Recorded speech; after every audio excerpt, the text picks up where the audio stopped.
زیارت عاشورہ کس طرح پڑھی جاتی ہے اور کب پڑھی جاتی ہے؟ پہلی بات یہ ہے کہ زیارت عاشورہ کسی وقت بھی پڑھ سکتے ہیں اپنی حاجت کے لیے، جب آپ کا دل ہو، صبح دوپہر شام، جب آپ کا دل ہو زیارت عاشورہ پڑھ سکتے ہیں۔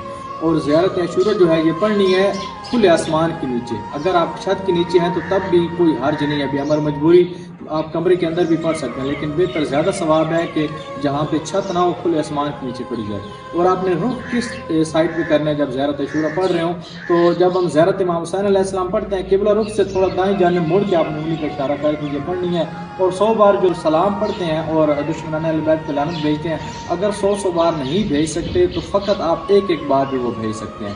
اس کے بعد اب جو سجدے میں دعا پڑھی جاتی ہے، اگر آپ سجدے میں دعا نہیں پڑھ سکتے، زبانی یاد نہیں ہے، کوئی پڑھانے والا نہیں ہے، تو تھوڑا سا جھک کے ایسے سجدہ ایسے پیشانی کے ساتھ لگا کے اور سامنے ایسے اپنی کتاب رکھ کے وہ دعا بھی پڑھ سکتے ہیں۔ ضروری نہیں ہے سجدے میں جائیں، سجدے میں نہیں جا سکتے، سجدہ اٹھا کے ایسے پیشانی کے ساتھ تھوڑا سا جھک کے رکھ کے ایسے ساتھ دعا وہ بھی پڑھ سکتے ہیں۔ اور یہ اپنی حاجت کے لیے کم از کم ہم 40 دن تک پڑھیں تو امام صادق علیہ السلام فرماتے ہیں اس بندے کی حاجت پوری ہو جاتی ہے، وہ اہل بیت علیہ السلام کے قریب ہو جاتا ہے۔